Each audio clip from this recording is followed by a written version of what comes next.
Can you believe it? There are farms in the US with impressive revenue, estimated to reach tens of millions of dollars each year, all from ostrich farming. An animal originally associated with the African deserts has now become the master of a multi-million-dollar industry in the land of the free. So, how have these farmers managed to generate such huge income? Join us as we step into the world of an ostrich farm, where American farmers are diligently caring for hundreds of these magnificent birds, to uncover the answer.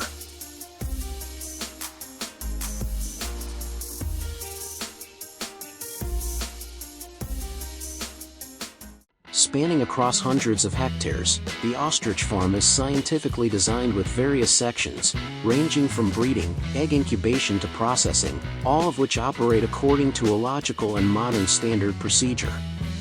In the early morning, hundreds of ostriches are released from their enclosures and stride freely across the open fields. The ostrich breed raised in the US is primarily the African ostrich, weighing between 100 to 150 kilograms. They have a significant advantage with their long, muscular legs, enabling them to run at speeds of up to 70 km/h faster than a slow-moving motorcycle. If well cared for, an ostrich can live for more than 40 years. Thanks to a comprehensive strategy that capitalizes on the meat, eggs, skin, feathers, and byproducts, along with professional management techniques, Ostrich Farm has reached annual revenues in the tens of millions of US dollars. It can be said that this is not just a simple agricultural model, but a true industry that generates immense value. When asked about the differences in ostrich care compared to other animals, the farm staff shared that these birds have a much simpler diet. Grass, grains, or vegetables, common and inexpensive foods, are enough to help an ostrich grow healthy and strong. However, with their wild instincts and a height that can reach up to 2.8 meters for male ostriches, the farmers at Ostrich Farm are forced to build sturdy fences strong enough to limit their movement. The ostrich's habit of moving quickly and nimbly makes controlling them a task that requires great patience.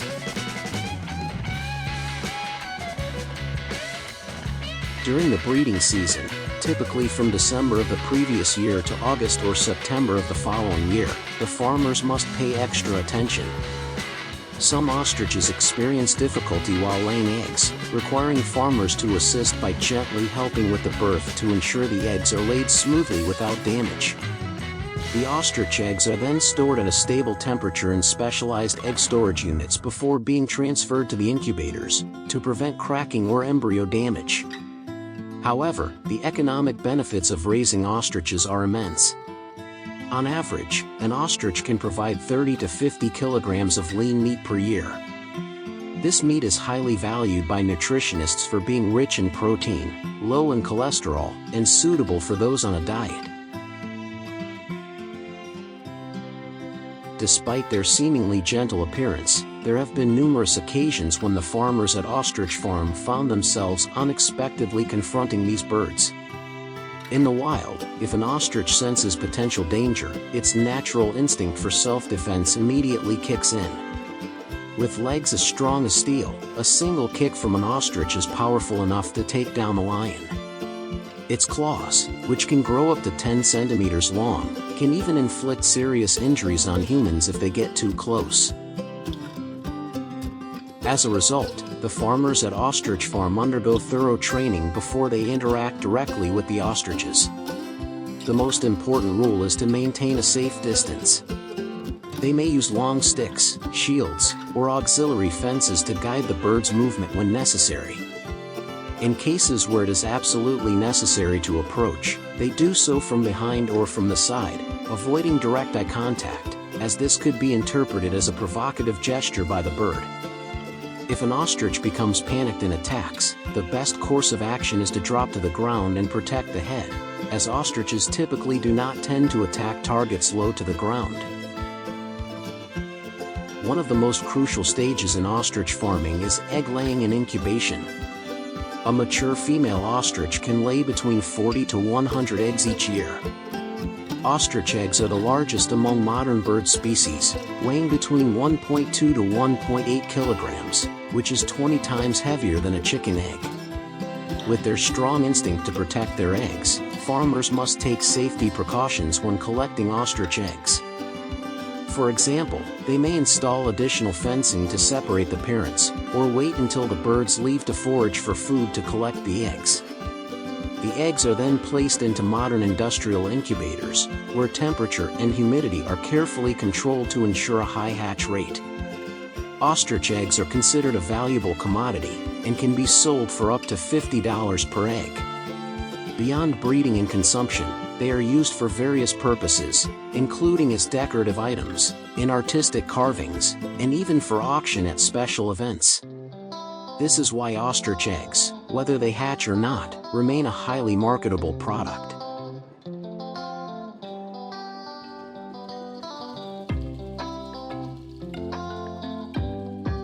Not only focusing on breeding, Ostrich Farm also emphasizes the processing stage, which requires strict standards and high compliance. When the ostriches reach the appropriate market age, they are transported to USDA-approved slaughter facilities, where they are processed in a humane manner to minimize stress.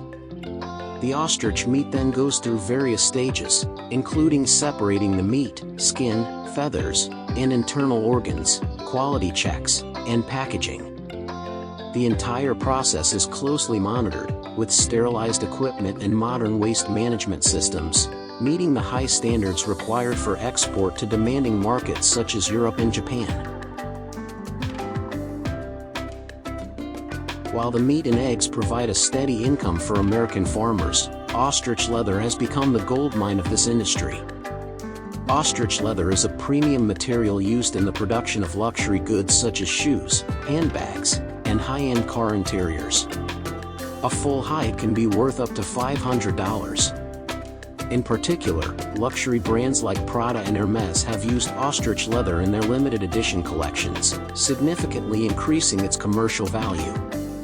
The owner of Ostrich Farm himself has admitted that the revenue from ostrich leather has far exceeded their expectations, surpassing even the income from meat and eggs.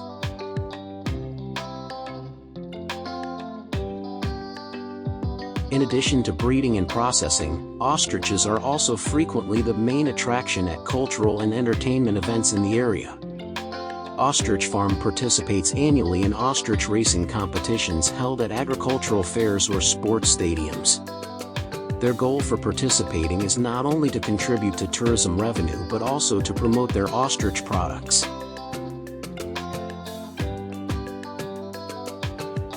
From processing, fashion, and cosmetics to tourism, American farmers, such as those at Ostrich Farm, have turned ostriches into a multi-million-dollar industry every year.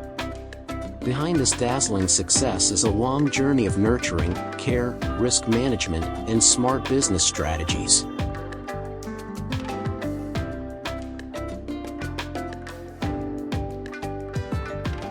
Hola! Hola! And ¿qué pasa? All right, we're gonna sing, okay? Old. Welcome to today's video. Have you ever imagined that you could talk to a bird? This is not a science fiction story, but a reality that is happening at parrot farms. How can farmers take care of, breed, and teach parrots to speak the human language? Is it easy? Let's discover this secret in today's video.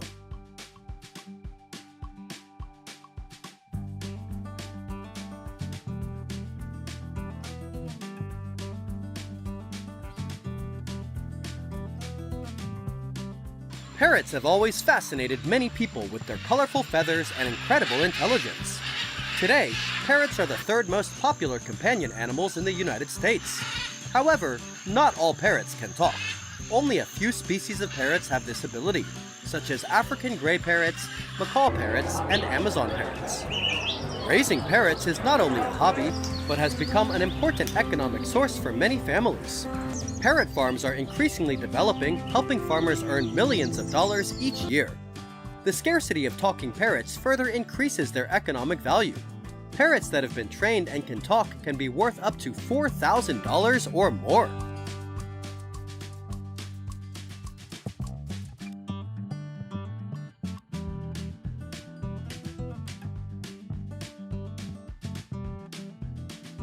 Parrot farms need to ensure certain requirements, such as being built in quiet, safe areas away from loud noises and stressors for the birds. Depending on the size of the farm, it can be set up indoors in a dedicated bird cage or on a private plot of land. Although kept in captivity, parrots still have wild instincts, so they need a comfortable space that resembles nature. The parrot raising space needs to have enough tools such as perches, toys, swings to stimulate the parrot's mind and body. This space must also always ensure hygiene, provide enough food, and monitor the parrot's health and behavior.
One of the most important aspects of a parrot farm is breeding and producing healthy parrots. Breeding pairs will be paired separately to ensure compatibility during breeding. Some species can exhibit territorial or aggressive behavior towards certain individuals, so creating compatible pairs can improve the chances of successful mating, egg laying, and raising of young. For pairing, parrots should be given a thorough health check by a veterinarian to ensure there are no genetic or inbreeding problems. Diet is also important, including high-quality food, fresh fruits, vegetables, and occasional treats. During the breeding season, parrots need extra vitamins and minerals. Breeding parrots can suffer from a number of health problems, including respiratory infections, feather plucking, and blocked eggs in females. Regular health checks and maintaining a clean cage will help prevent and resolve these problems.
After pairing, parrots are placed in a separate breeding cage. The cage should be spacious, safe, and comfortable. The nest box provides a safe space for the females to lay eggs and should be designed to be easily accessible and clean. The breeding environment should mimic the natural environment to encourage breeding behavior and provide nesting materials such as wood chips or leaves to make the nest box more attractive. When the pair shows signs of readiness, the keeper should closely monitor their behavior. A stress-free and low-disturbance environment helps parrots mate, lay eggs, and hatch successfully. In some cases, the keeper may need to use artificial incubation with proper temperature, humidity, and ventilation. When the chicks hatch, they are very fragile and need careful care. A warm, safe, and nutritious environment is essential. The chicks need a special diet and early socialization to develop positive relationships with humans. So, how do these parrots speak the human language? This process is not easy and requires a lot of time and effort. Parrots need to be bonded to their owners from a young age. The best way to encourage your parrot to talk is to choose a few short words to start with. Simple words, when spoken with enthusiasm, seem more interesting to most parrots.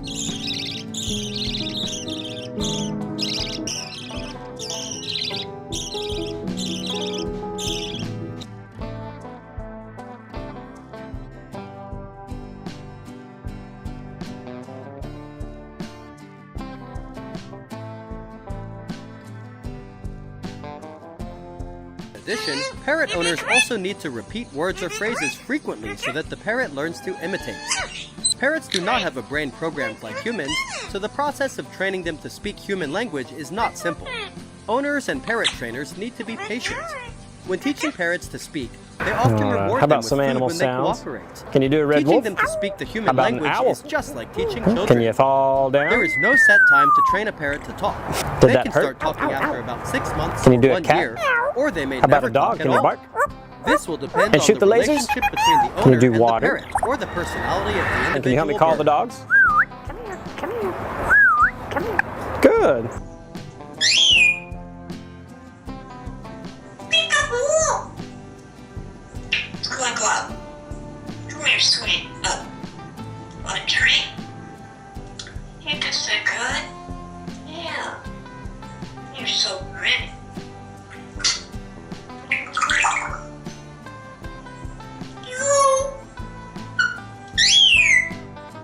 In recent years, large commercial farms have sprung up, producing more and more parrots to sell as pets.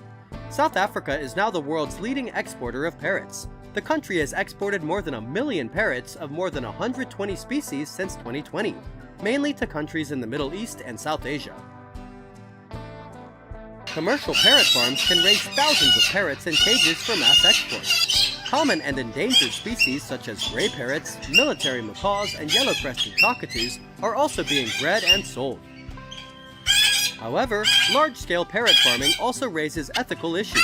Farms need to ensure good living conditions for parrots and comply with regulations on parrot conservation in the wild.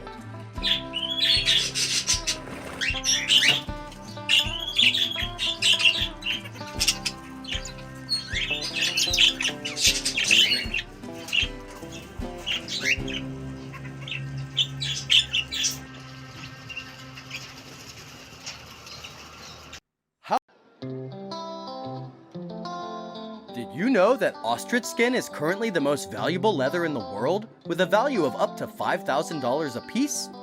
Not only that, ostrich products such as meat, feathers, and eggs also bring significant economic value, contributing billions of dollars to the income of Chinese farmers. Is there any secret behind this success? To decode, let's explore the large-scale ostrich farms in this country of 1 billion people.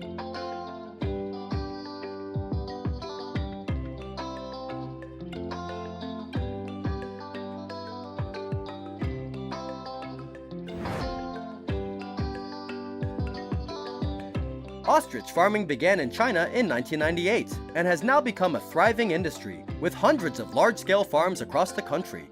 The most popular ostrich breed in China is the African ostrich, because they are larger in size and lay more eggs. The most prominent is the farm in Sichuan, with an area of more than 3,000 acres, estimated to raise more than 100,000 birds per year, and is considered the ostrich capital of China.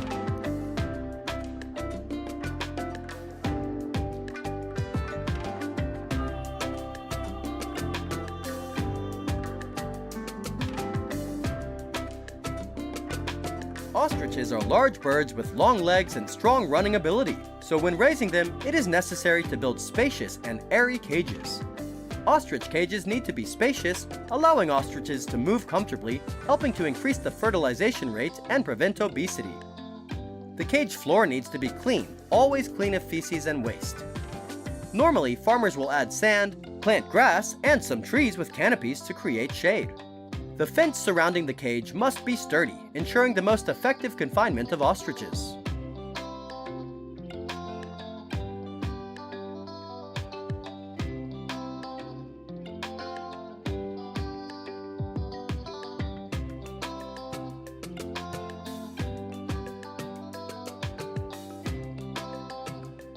Ostriches are considered very easy to raise. Their main food is vegetables, fresh green grass, which can be combined with corn flour or nutritious food.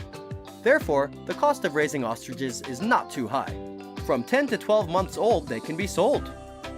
From hatching to 3 months old, ostriches need to be carefully cared for to increase the survival rate.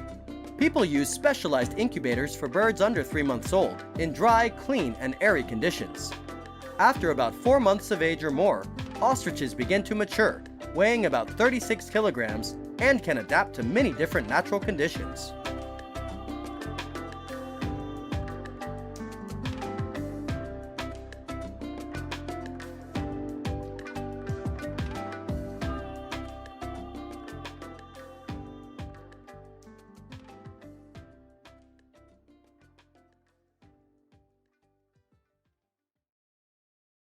Female ostriches can reproduce at the age of 24 to 30 months, while male ostriches need 36 months. When they reach breeding age, they will be divided into groups of about 20 to 30 to ensure efficiency, with a ratio of 1 male to 3 females. A female ostrich lays 80 to 120 eggs per year. Some farms also apply artificial insemination to increase reproductive efficiency. The incubation period for ostrich eggs is 42 days, with the temperature adjusted to 36.8 to 42 degrees Celsius. Selling ostrich breeding flocks is also a solution that brings high income to breeders.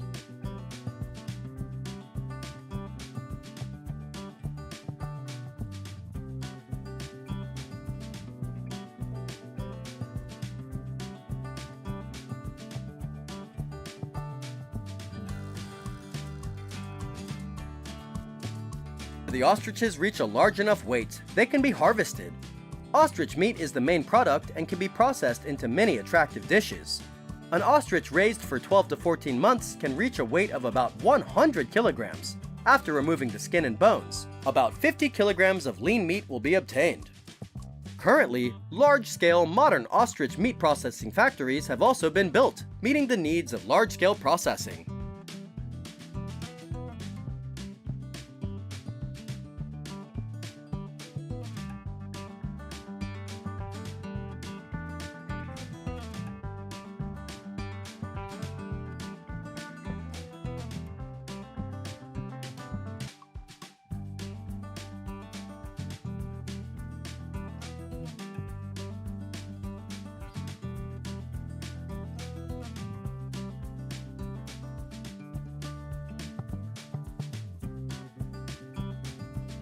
Ostrich meat is popular because it is mainly grass-fed, has no pesticide residues, and sells for about $10 per kilogram. Meanwhile, ostrich eggs are considered to have a soft, delicious, nutritious texture and cost about $20 each. Ostrich leather is a special product, with a soft and tough texture, 5 times more durable than cow leather. Therefore, a piece of leather can cost from several $100s to thousands of dollars. Each ostrich can produce 1,000 grams of leather, which can be supplied to the modern automobile industry, electronics, and decoration industries.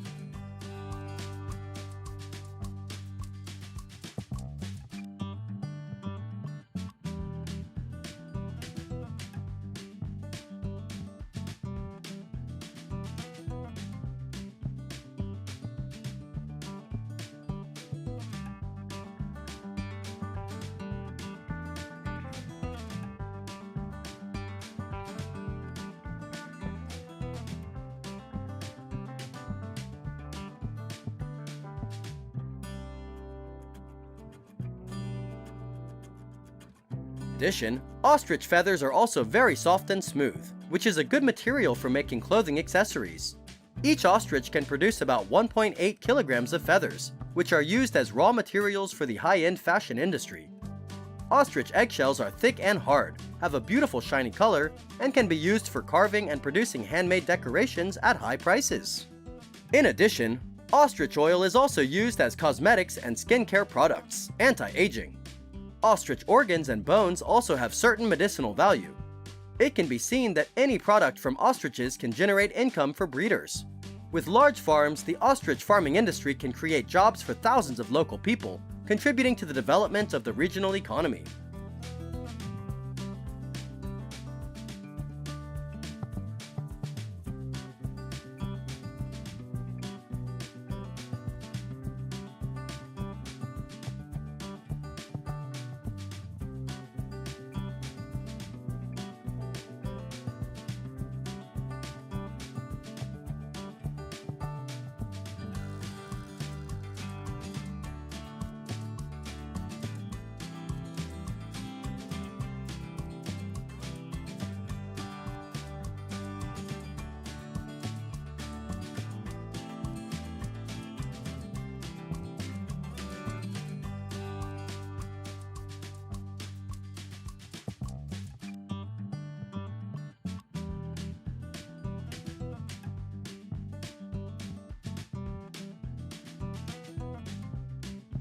Ostrich farming has created an integrated ostrich farming industry chain from incubation, breeding, slaughtering, processing, etc.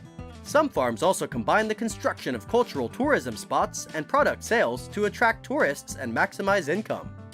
However, long-term ostrich farming also causes negative impacts on the local environment and ecosystem.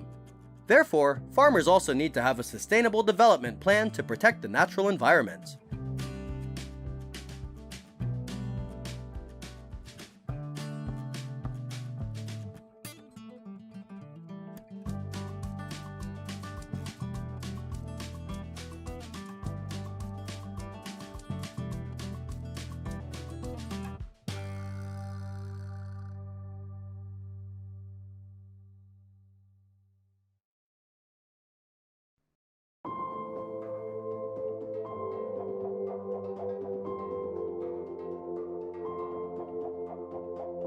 In recent years, avian influenza is no longer a rare phenomenon, but is becoming a global threat with an increasingly serious spread and impact.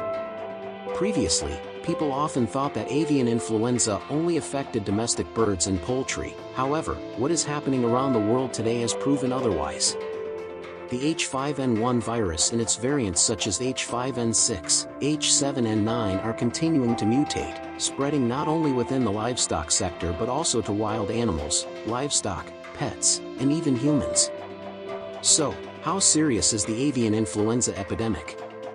And do we really understand the danger it brings?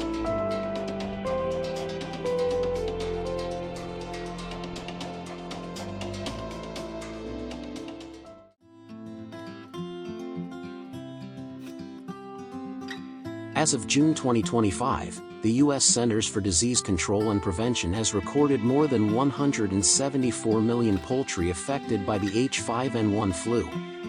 In the U.S. alone, 51 states and Puerto Rico have recorded large outbreaks, leading to the destruction of millions of poultry. This is considered the largest and most damaging outbreak ever. Not only in the U.S., other countries are also facing similar threats. Canada, Argentina, Brazil, European countries, Asian countries, and even remote areas of South America have also reported cases of H5N1 infection in both poultry and wild animals. Notably, Brazil, the world's largest chicken exporter, has detected bird flu in commercial farms, causing a wave of import bans from many countries such as China, the European Union, Japan, etc. This has seriously affected the global supply chain.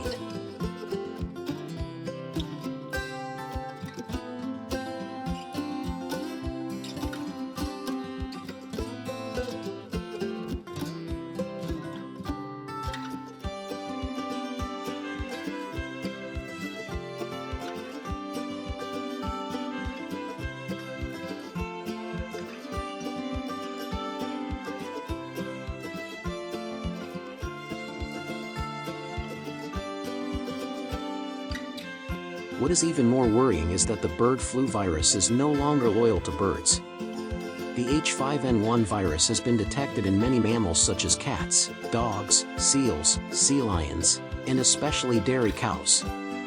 Experts say that when the virus has the ability to spread from birds to mammals, it means that it is gradually adapting to be able to spread to humans more easily. Specifically, since the beginning of 2024, there have been more than 70 cases of H5N1 avian influenza in humans, including at least one death. Since 2003, the World Health Organization has recorded a total of 972 cases of H5N1 infection in humans, with 470 deaths, equivalent to a mortality rate of about 48%. Although there have been no recorded cases of human-to-human transmission in the community so far, scientists believe that this possibility is entirely possible if the virus continues to mutate.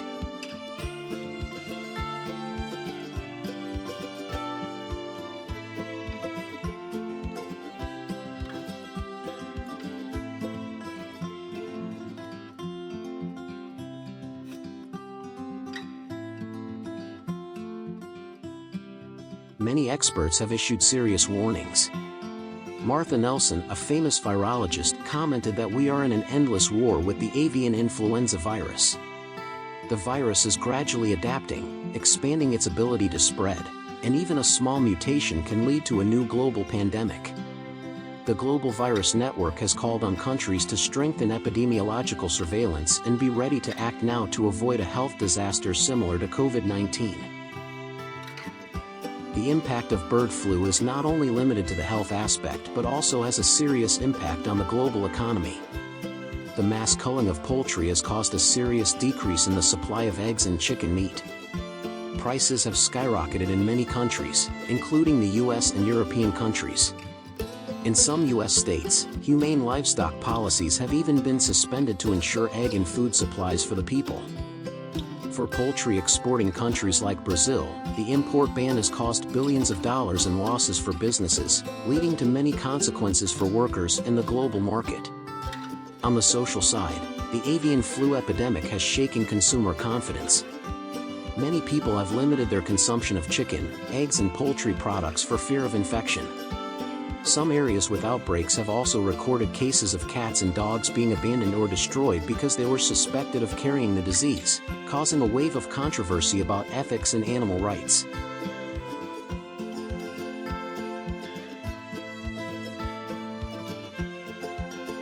In that situation, countries have had to quickly deploy many measures to control the epidemic. One of the important solutions is active surveillance according to the One Health model, combining surveillance of humans, animals, and the environment. This surveillance system allows early detection of outbreaks and prevention before the virus has a chance to spread. However, not all countries have the capacity and resources to do so. In many developing countries, lack of funding and lack of specialized human resources means that surveillance data is limited, and the delay in responding to the epidemic is still very high. At the same time, developed countries are investing heavily in research and development of avian influenza vaccines. Canada has currently pre-ordered 500,000 doses of H5N1 vaccine from pharmaceutical company GSK. The European Union has signed contracts with many companies to produce and stockpile vaccines for millions of people. The United States has invested more than $70 million in developing vaccines and antiviral drugs. Several specific vaccines for poultry are also being tested and deployed in key epidemic areas.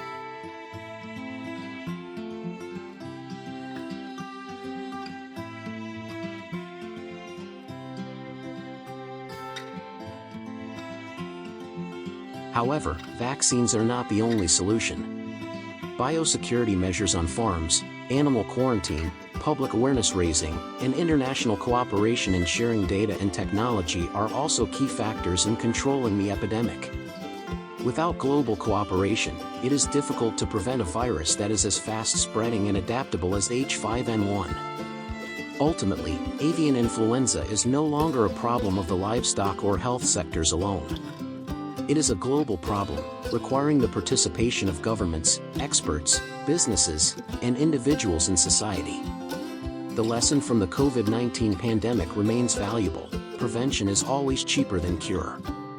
And if we don't act now, when bird flu does break out in humans, the cost could be much more dire.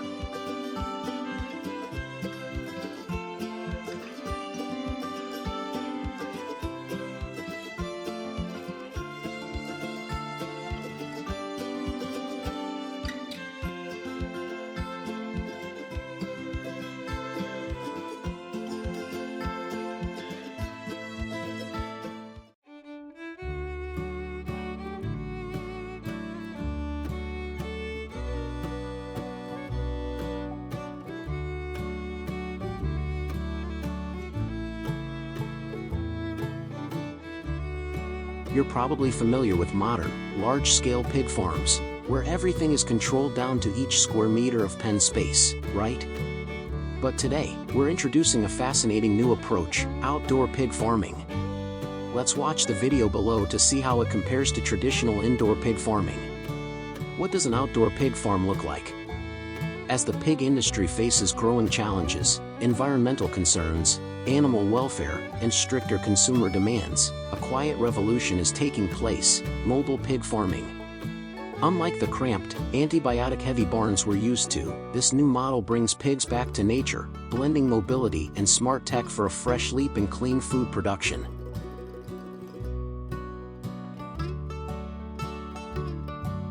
For decades, industrial pig farming has dominated the global food scene. Thousands of pigs are raised in enclosed barns with strict controls on temperature, feed, and antibiotics to prevent disease and boost growth. But this model has major drawbacks. First, the environmental toll, especially methane emissions, contributes significantly to climate change. Then there's animal welfare. Pigs confined for life suffer from stress, limited movement, and higher disease risk. Lastly, consumer habits are shifting.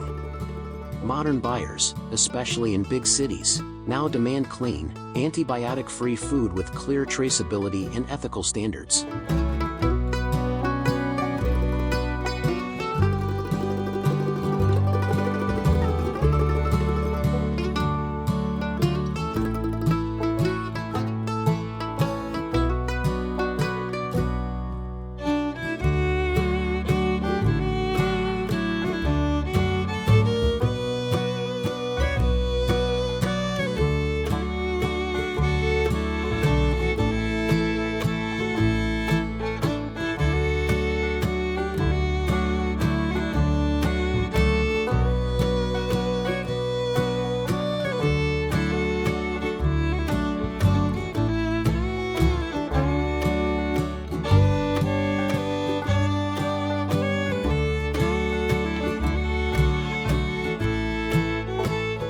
Facing this reality, the industry is seeking new paths built on sustainability and nature.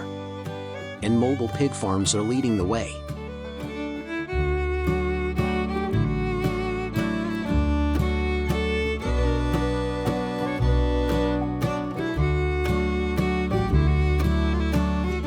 One standout example is Folly Farms, a well-known outdoor pig farm in the UK. Instead of housing pigs indoors, they use mobile homes, small, movable pens. Each pig gets its own room on fields spanning dozens of hectares. This model blends outdoor farming with mobile infrastructure. Instead of fixed concrete barns, farmers use mobile shelters, often modified containers, truck beds, or modular pens on wheels, allowing rotation across fields and phases.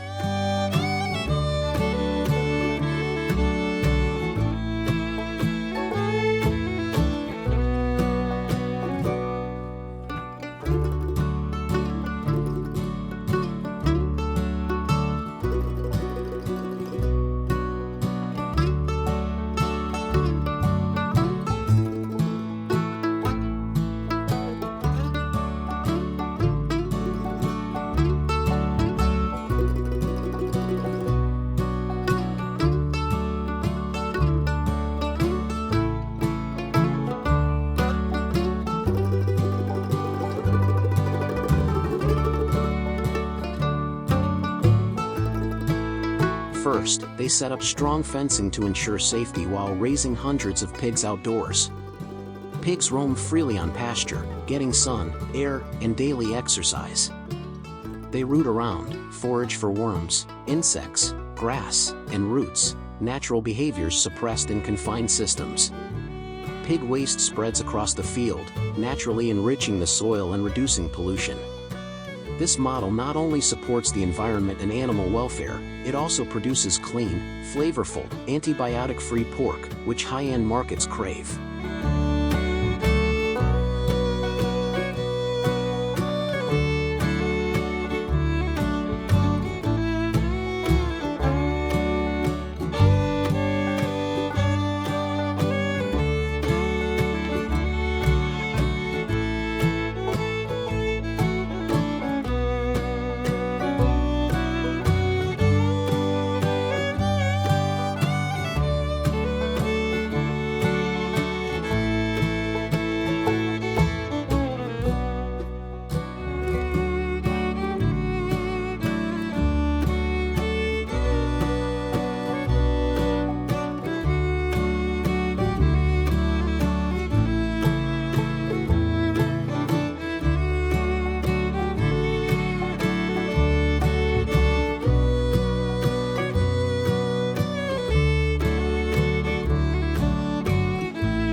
Each week, pens are moved to fresh grass using tractors, maintaining hygiene and preventing soil degradation. Pigs eat homegrown grains, vegetables, and whatever they find in the field. Notably, the entire process avoids antibiotics. Folly pork is now widely sold in Europe's premium supermarkets. Beyond clean standards, this model boosts local agricultural branding and product value.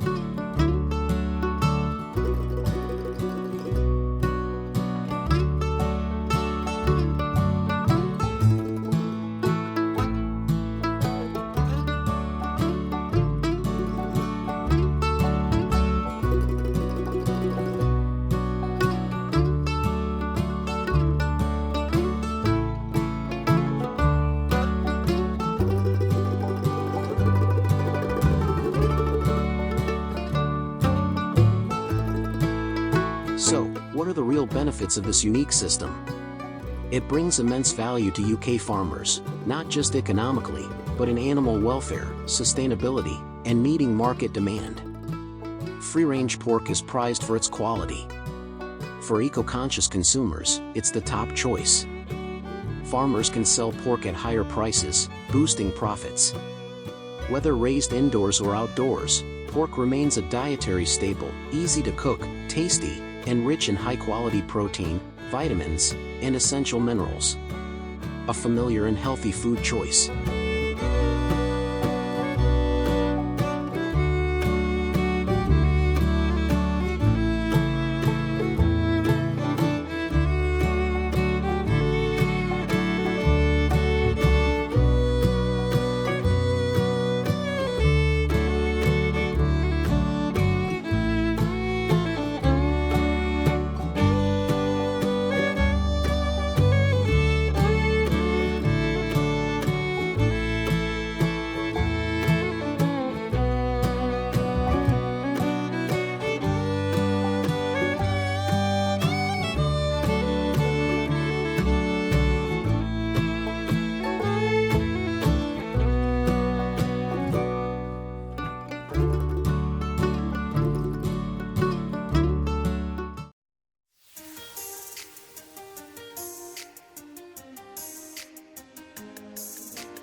In today's world, where food safety is a top concern, clean and quality eggs have become a major priority for shoppers. But did you know that every clean egg on the shelf has gone through a highly strict and controlled production process? Today, let's take a behind-the-scenes tour of a clean egg production facility to see how it all works.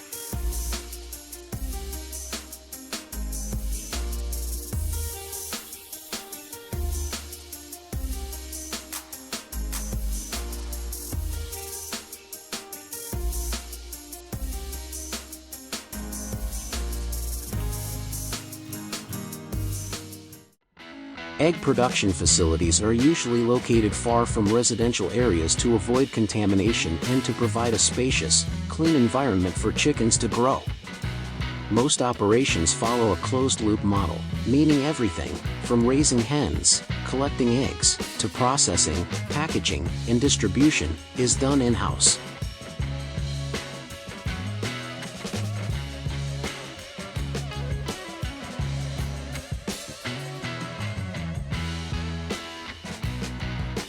The facility is divided into clearly separated zones, areas for baby chicks, for laying hens, egg processing zones, cold storage, packing areas, and warehouses. Each area is carefully designed to suit the specific needs of the chickens. For example, chicks require warm temperatures and special care to grow healthy, while laying hens need open, well-ventilated spaces to lay eggs consistently.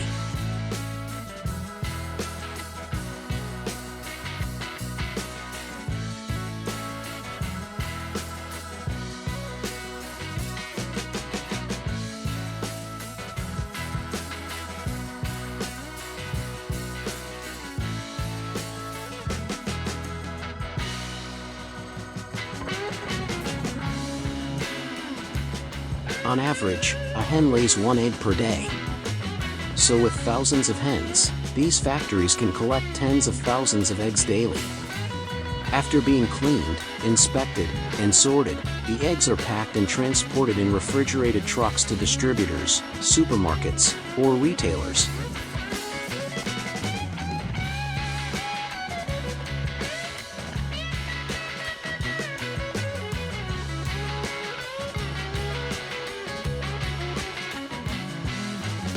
Because of the need for high volume and high standard production, almost every step is automated and streamlined.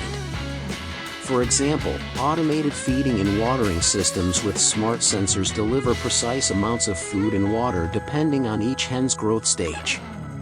Egg collection systems automatically guide the eggs through a chute toward the processing area right after they're laid.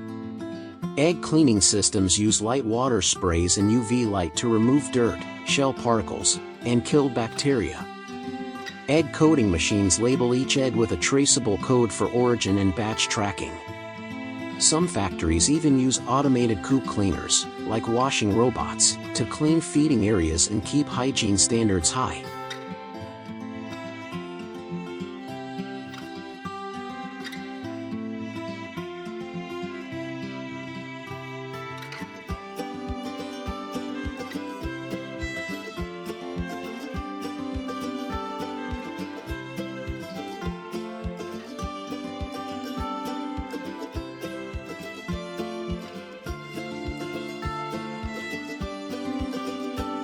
The basic process of clean egg production works like this. First, hens are fed and watered automatically.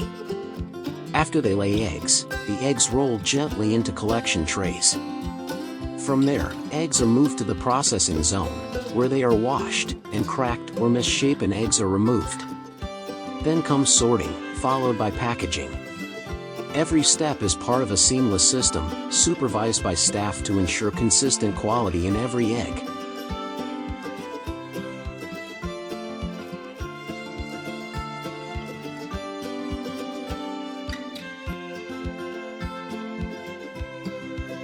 So, what makes an egg standard grade and ready for market? A qualified egg must have a clean, unbroken shell around, vibrant yolk thick, jelly-like white, be stored at a temperature of 15 degrees Celsius. Once eggs pass this rigorous inspection, they're tagged with traceability labels and sent to market, safe, nutritious, and ready for consumer trust.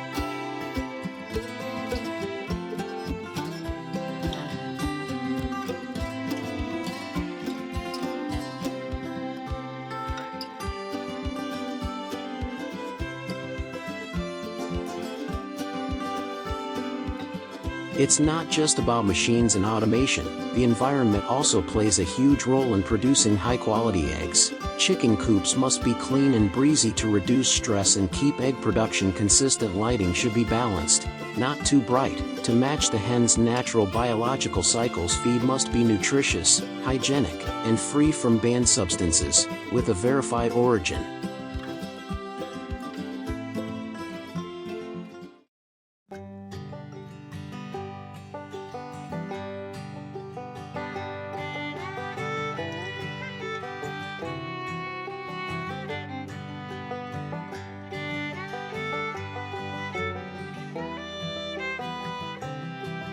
Today, clean eggs aren't just a staple at local markets, they're also exported internationally. These eggs aren't just a nutritious food source, they also represent high economic value, offering steady income for thousands of farms every year.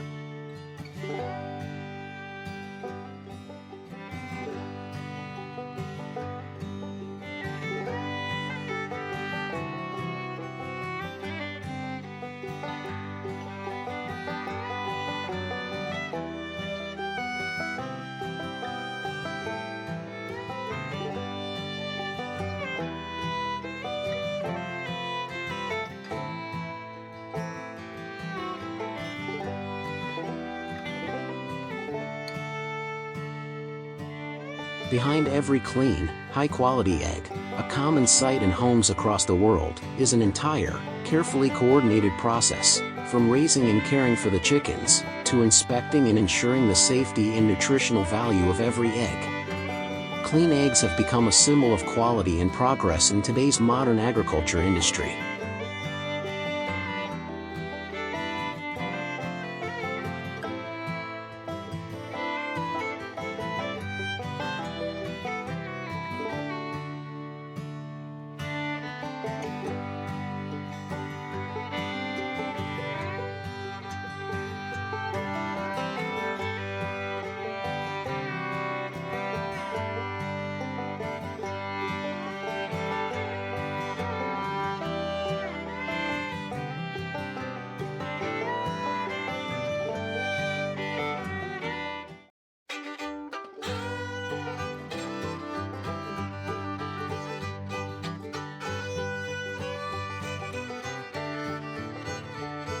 Korea, a country with mainly mountainous terrain, harsh climate, and limited agricultural land area, seems to have difficulty in developing agriculture. However, it is these unfavorable natural conditions that are the driving force for this country to grow strongly by applying high technology to agricultural production. One of the typical examples of this innovation is the airhouse greenhouse model, which is creating a green revolution in modern agriculture in Korea.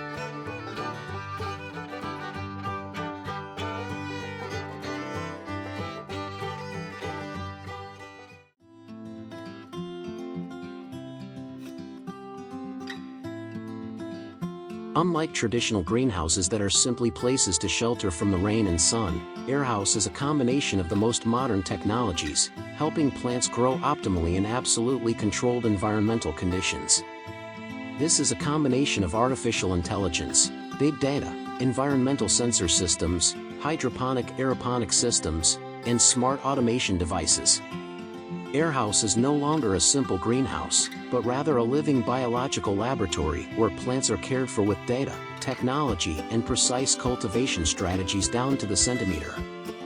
Technically, the airhouse greenhouse is designed with a dense sensor system capable of measuring and monitoring almost all environmental factors, from air temperature, humidity, CO2 concentration, light intensity, to soil quality and plant growth status.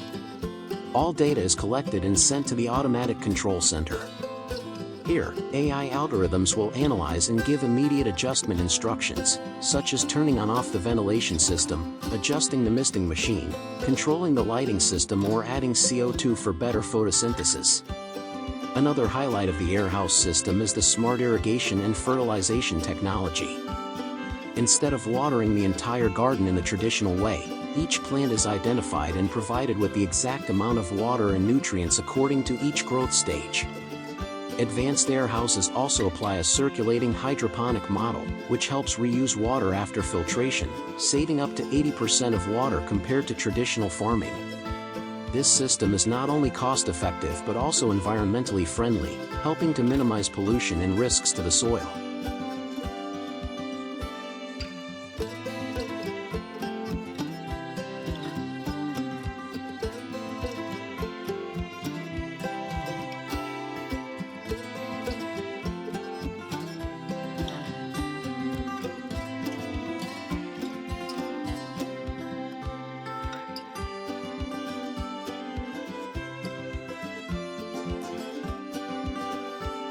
In particular, some airhouse greenhouses are equipped with artificial lighting systems using specialized LED lights that can simulate sunlight according to the appropriate spectrum for each type of plant. Thanks to that, plants such as strawberries, tomatoes, and lettuce can flexibly adjust their flowering and fruiting times, shortening the growth cycle and significantly increasing productivity. Plants can wake up according to the biological rhythm set by humans, no longer completely dependent on nature. The effectiveness of the airhouse model is clearly demonstrated through specific numbers. According to the Korea Agricultural Research Institute, the yield of tomatoes grown in airhouse greenhouses can reach 40-50 kilograms m superscript 2 year, nearly 5 times higher than outdoor cultivation. Water usage is reduced by 70-80%, and the rate of damaged plants is only less than 5%, while the traditional model records a plant death rate of up to 25-30%. In addition, because of the closed environmental conditions, pest invasion is almost non-existent, leading to almost no need for pesticides or chemicals.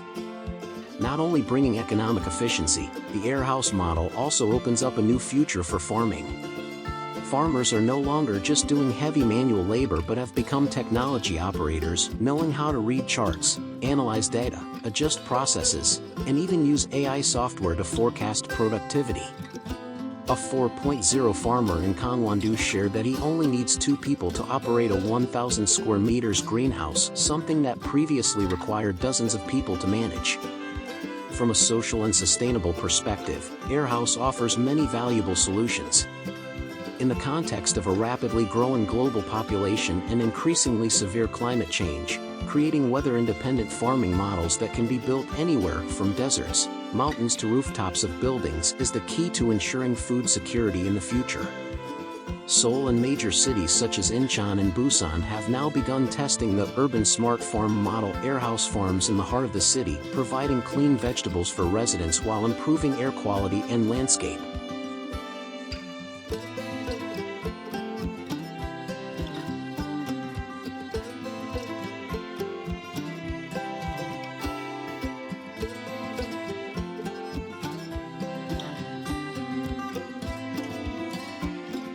However, for airhouse to be able to be replicated and popularized, there are still many challenges. The biggest obstacle is the high initial investment cost, ranging from $100,000 to $200,000 for each 1,000 square meters greenhouse. In addition, operators need to be properly trained in techniques and technology, which not all farmers are willing to adapt to. The dependence on stable power sources and internet connections is also a factor to consider when deploying in remote areas. Fortunately, the Korean government has strong support policies to encourage people to switch to this model, from equipment funding, tax breaks, to skills training programs for young farmers. Provinces such as Jeollanam-do, Gyeongsangnam-do, and Chungcheongbuk-do are gradually becoming the country's smart agricultural development centers, with hundreds of airhouse greenhouses already built.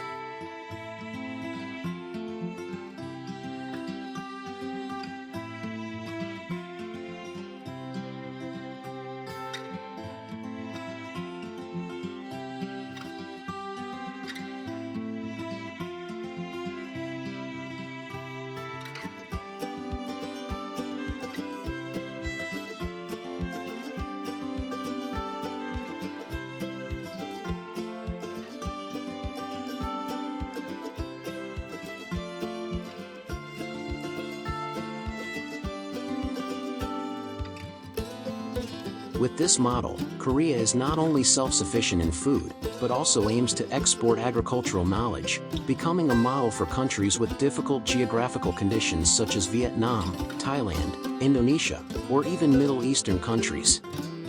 In the future, when technology becomes cheaper and more popular, we can completely hope that each city will have its own airhouse, where people can grow crops, study and enjoy a more sustainable life.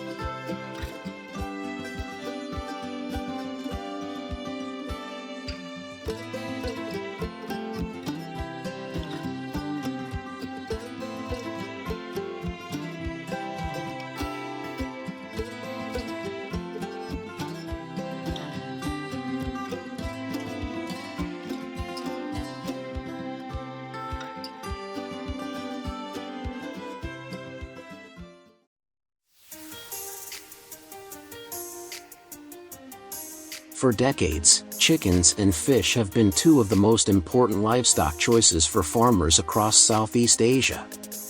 Chickens can be raised in coops, free-range, or even in large-scale industrial systems.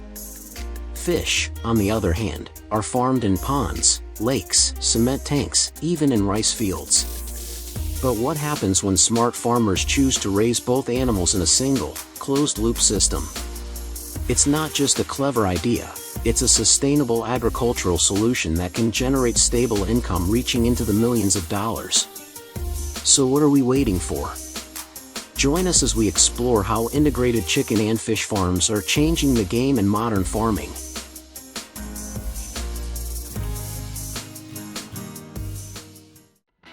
With their easy care, fast growth, and low initial investment, chickens are among the most commonly raised livestock in Southeast Asia. From free-range chickens and meat hybrids to commercial egg layers, each breed has its own advantages. Chickens are omnivores and can thrive on green vegetables, rice bran, and natural insects, making them ideal for semi-free-range farming, especially when paired with fish ponds. They not only provide eggs, a steady source of daily income, but also bring high profits when sold for meat after just 2 to 3 months of raising.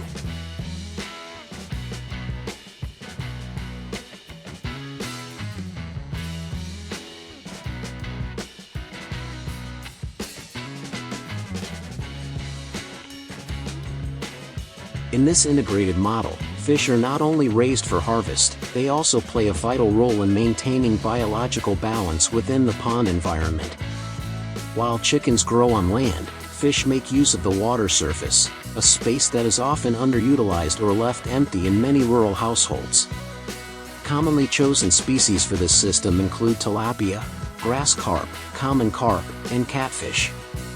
These are omnivorous fish that grow quickly, are easy to raise, resistant to disease, and especially well suited to pond water enriched with natural fertilizer from chicken waste. Chicken droppings that fall into the pond become a rich source of nutrients for algae, plankton, and various microorganisms. Fish feed on these organisms or directly consume the decomposed waste, reducing feed costs by up to 50–60% throughout their growth cycle.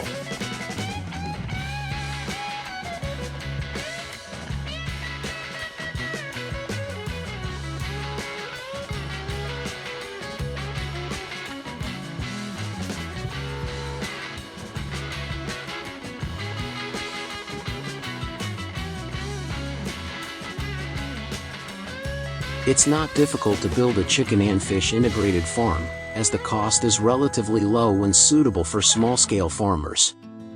Even with limited land, many farming households can still implement this model effectively by arranging things smartly and making full use of available space.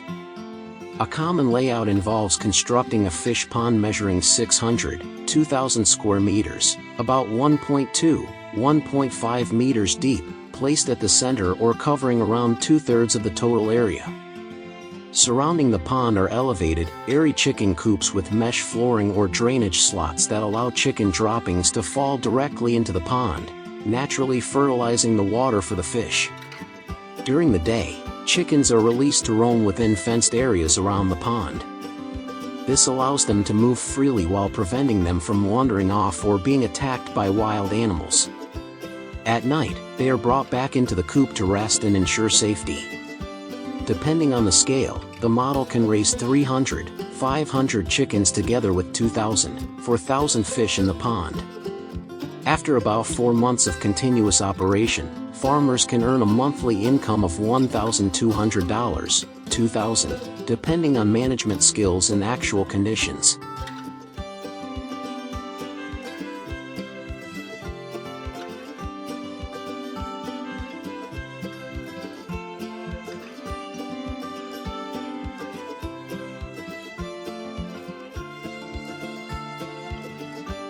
Not only does the chicken and fish integrated model diversify income through meat, eggs, and fish, it also delivers significant indirect benefits, enhancing the overall economic efficiency for small-scale farmers. By taking advantage of the symbiotic relationship between species, this model helps reduce feed costs substantially. Chickens roam freely and can forage for natural food around the pond, while fish benefit from chicken manure as a nutrient source, cutting total feed expenses by 40–60%. At the same time, the chicken droppings enrich the water environment, boosting fish productivity through improved nutrient levels. The model also optimizes land use, producing both chickens and fish from the same space, maximizing output per square meter.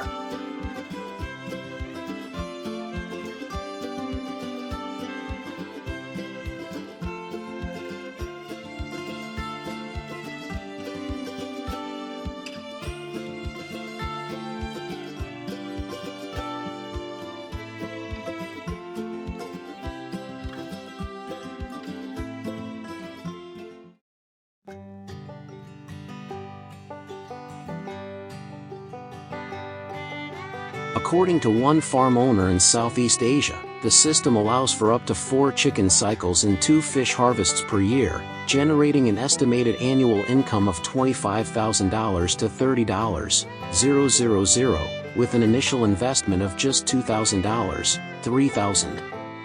This stands as clear proof of how effective and sustainable this model can be for smallholder farmers.